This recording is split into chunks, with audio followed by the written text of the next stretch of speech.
Alhamdulillahirabbil alamin wa bihi nasta'inu ala umurid dunya waddin.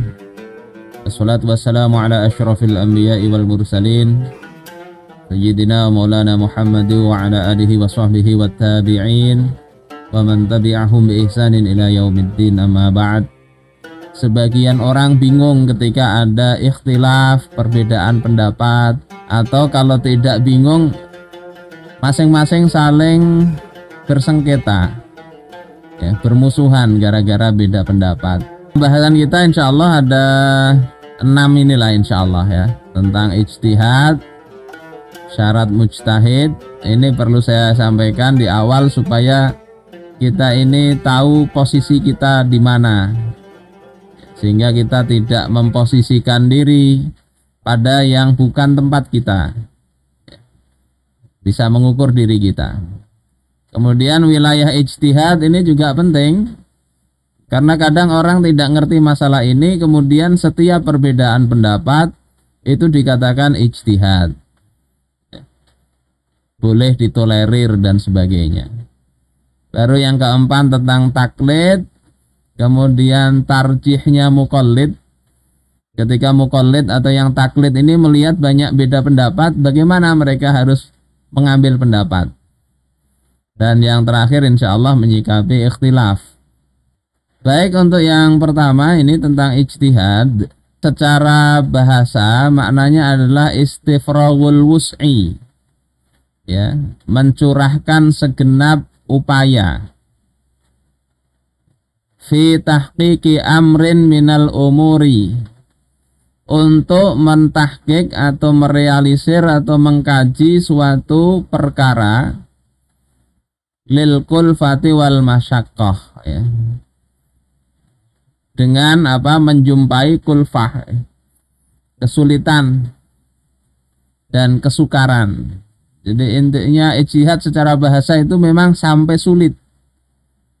Nah, secara istilah ijtihad itu adalah istifraghul wus'i fi talabil dhon, mencurahkan segenap upaya dalam memperoleh suatu hukum yang sifatnya dhon, sifatnya dugaan kuat.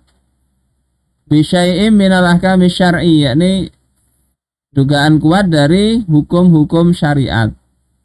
Ala wajhin yuhassu minan nafs, dalam bentuk yang dia sudah merasa lemah, sudah nggak sanggup lagi anil mazidi fi, untuk mencapai sesuatu yang lebih dari yang sudah diupayakan itu.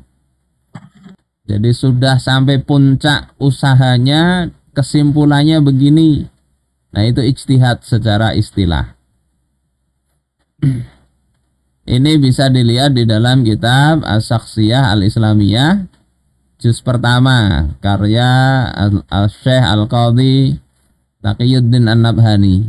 Dan definisi ini sama seperti yang ditulis oleh Imam Al-Amidi di dalam Al-Ihkam fi Usulil Ahkam. Sama persis, mungkin beliau mengutip dari Al-Ihkam. Sehingga dari sini maka kita bisa mengerti ijtihad itu adalah untuk hukum-hukum syara' yang sifatnya dhon. Sehingga untuk urusan-urusan yang sudah maklumum minad din bil darurah, sudah jelas dalam agama, maka tidak ada istilah oh itu ijtihad. Semuanya mengambil langsung dari ayat. Sholat itu wajib, itu bukan ijtihad, itu bukan perkara yang dhon lagi. Nah, untuk menjadi mujtahid tidak semua orang bisa, hanya orang-orang yang memenuhi syarat saja yang bisa berijtihad itu, dan ijtihadnya dianggap bisa diperhitungkan. Kalau tidak memenuhi syarat, yaitu tidak dianggap sebagai ijtihad yang layak diperhitungkan. Itu penyimpangan, ya, penyimpangan. Apa syarat-syaratnya? Secara umum ada 2. Ini dikutip oleh dinyatakan oleh Syekh Taqiyuddin An-Nabhani, ya, juga bisa dilihat dalam kitab-kitab usul fiqh yang lain. Syarat pertama itu adalah mengetahui dalil-dalil sam'iyah, yakni Al-Quran, As-Sunnah, juga adanya ijma'. Itu harus ngerti itu yang terkait dengan apa yang dibahas.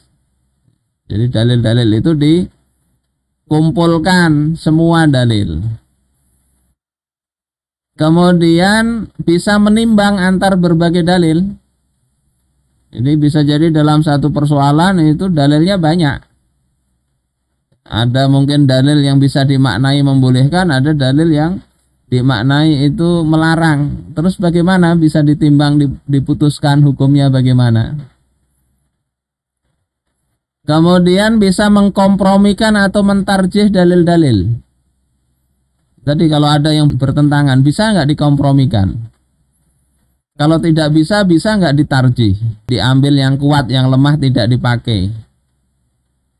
Kalau tidak bisa, bagaimana juga? Nah, itu harus mengertilah kaidah-kaidah itu.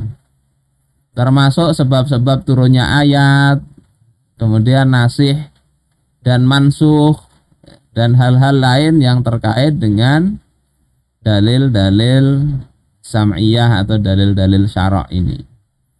Kalau ini tidak tahu, ya gimana mau berijtihad? Ngawur itu nantinya. Kemudian syarat yang kedua, itu dia mesti memahami wujuhu dilalatil lafadz. Ya, aspek-aspek penunjukan makna lafadz. Jadi kalimat ini seperti apa maknanya. Nah, ini berarti aspek ke arah pemahaman bahasa, bahasa Arab. Tidak cukup hanya modal kamus sebetulnya. Jadi harus mengerti makna-makna lafaz, aspek balaghahnya, kemudian penunjukan maknanya. Ada satu kata yang maknanya kontradiksi, ini mana yang dipakai. Itu harus mengerti. Mengerti perbedaan yang ada dalam lafaz, dan itu dari para ahli bahasa. Nah, dua syarat ini yang paling mendasar, yang mesti dimiliki oleh seorang yang berijtihad. Saudara-saudaraku sekalian rahimakumullah, sehingga kita bisa ngukur lah. Kalau kita misalnya baru sekedar bisa membaca kitab gundul misalnya ya, baru bisa menterjemah, belum layak jadi mujtahid. Masih bingung bedakan antar kata di dalam bahasa Arab. Ngaku mujtahid, ya mujtahid bermasalah kalau itu. Dan untuk menjadi mujtahid memang tidak harus hafal semua dalil, enggak ya. Enggak mesti begitu. Tetapi semakin banyak penguasaannya terhadap dalil-dalil syariat, ya, semakin mengerti dia aspek-aspek bahasa ini, maka semakin mendekati kebenaran insyaallah ya hasil ijtihadnya itu. Dan kalau memenuhi syarat maka dia berpahala meskipun keliru. Di dalam hadis riwayat Imam At-Tirmidzi dan juga yang lain,